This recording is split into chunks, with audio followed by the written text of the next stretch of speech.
अगर आज रात आपके फ़ोन पर एक कॉल आए और स्क्रीन पर आपका ही नंबर दिखाई दे, तो क्या आप उसे उठाएंगे? क्योंकि जिस रात रोहन ने वो कॉल उठाई थी, उसने अपनी मौत की आवाज़ सुन ली थी। रात के करीब 11 बजे थे। बाहर मूसलाधार बारिश हो रही थी और शहर की सड़कों पर अजीब सा सन्नाटा पसरा हुआ था। रोहन अपने छोटे से फ्लैट में अकेला बैठा लैपटॉप पर काम कर रहा था। तभी उसका फ़ोन बजा। उसने स्क्रीन की तरफ देखा तो वहां कोई नंबर नहीं था। सिर्फ एक शब्द दिखाई दे रहा था, अननोन। पहले तो उसने कॉल को इग्नोर करने का सोचा, लेकिन उत्सुकता के कारण उसने कॉल रिसीव कर ली। हेलो, उसने कहा। दूसरी तरफ से कोई जवाब नहीं आया। सिर्फ किसी की धीमी और भारी सांसों की आवाज सुनाई दे रही थी। ऐसा लग रहा था जैसे कोई अंधेरे कमरे में खड़ा होकर उसे सुन रहा हो। रोहन ने दोबारा पूछा, कौन है? लेकिन अगले ही पल कॉल कट गई। उसने इसे एक सामान्य प्रैंक कॉल समझकर नजरअंदाज कर दिया। लेकिन अगली रात ठीक 3 बजे उसका फोन फिर बज उठा। इस बार स्क्रीन देखकर उसके शरीर में सिहरन दौड़ गई। कॉल किसी अनजान नंबर से नहीं बल्कि उसके अपने नंबर से आ रही थी। वही नंबर जो उसके फोन में सेव था। कांपते हाथों से उसने कॉल रिसीव की। हेलो। कुछ सेकंड तक खामोशी रही। फिर दूसरी तरफ से एक आवाज सुनाई दी। वह आवाज बिल्कुल रोहन की अपनी थी, लेकिन उसमें डर और घबराहट साफ महसूस हो रही थी। आवाज बार बार कह रही थी, मत जाना, दरवाजा मत खोलना, मत जाना। रोहन का दिल तेजी से धड़कने लगा।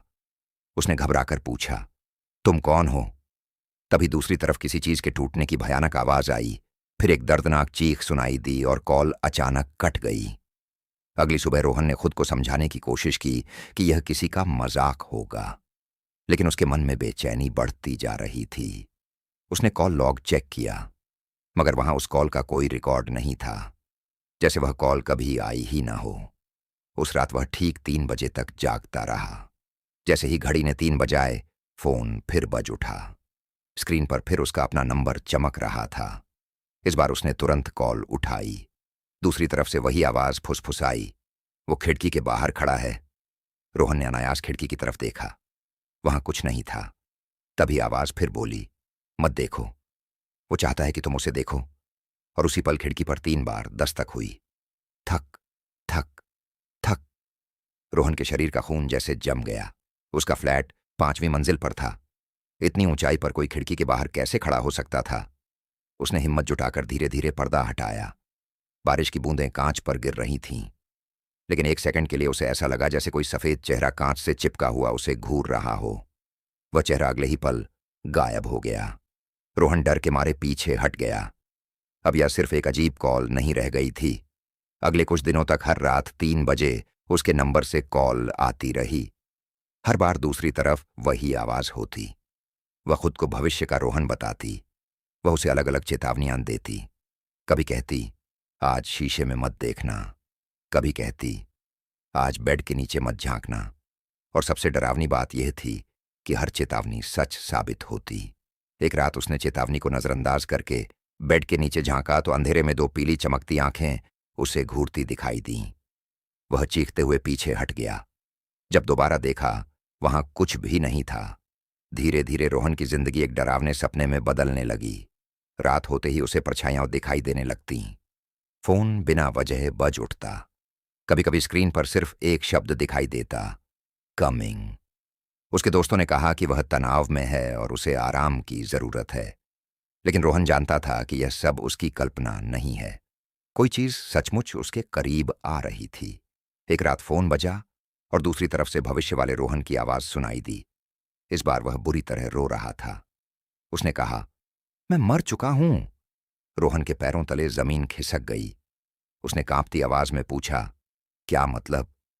दूसरी तरफ से जवाब आया, मैं भविष्य का तुम हूं और वो तुम्हें ढूंढ चुका है। रोहन ने पूछा, कौन? कुछ सेकंड तक सन्नाटा रहा। फिर एक शब्द सुनाई दिया, कॉलर। उस रात पहली बार रोहन ने उस चीज का नाम सुना, कॉलर।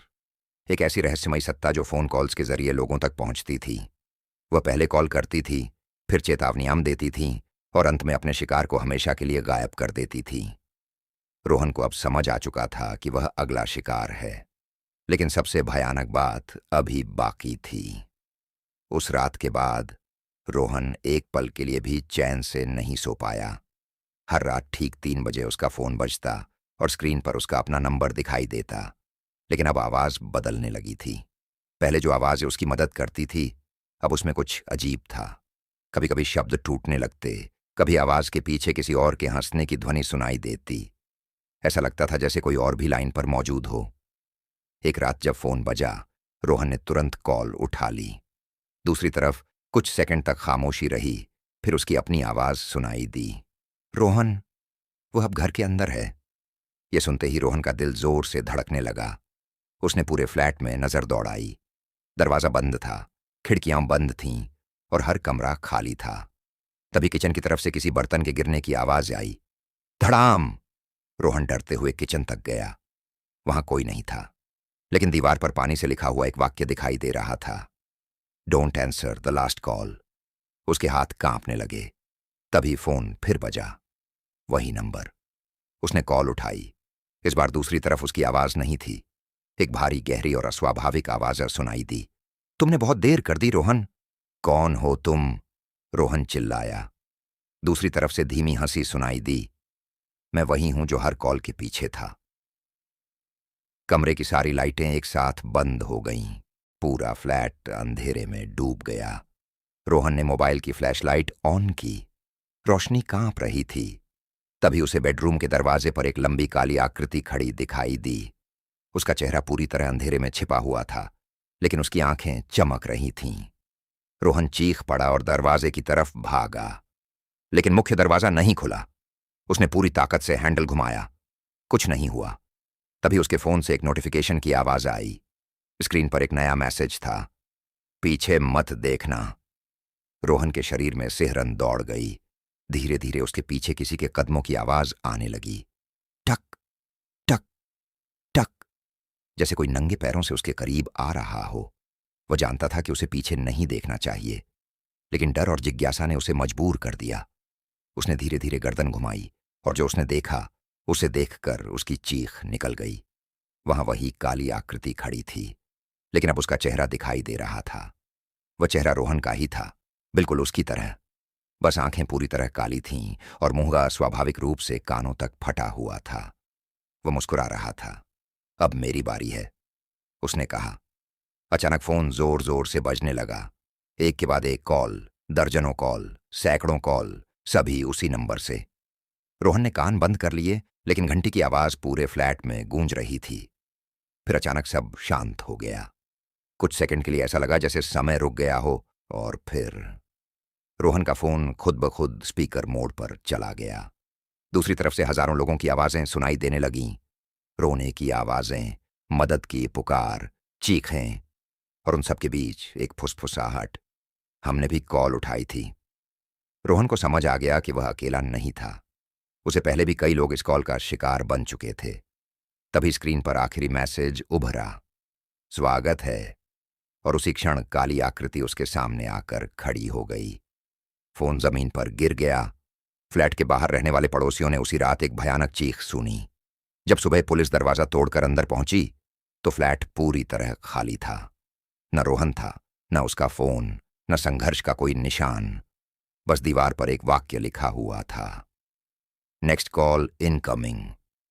और उसी समय शहर के किसी दूसरे हिस्से में एक युवक के फोन पर अचानक कॉल आई। स्क्रीन पर कोई नंबर नहीं था, सिर्फ एक शब्द लिखा था, अननोन।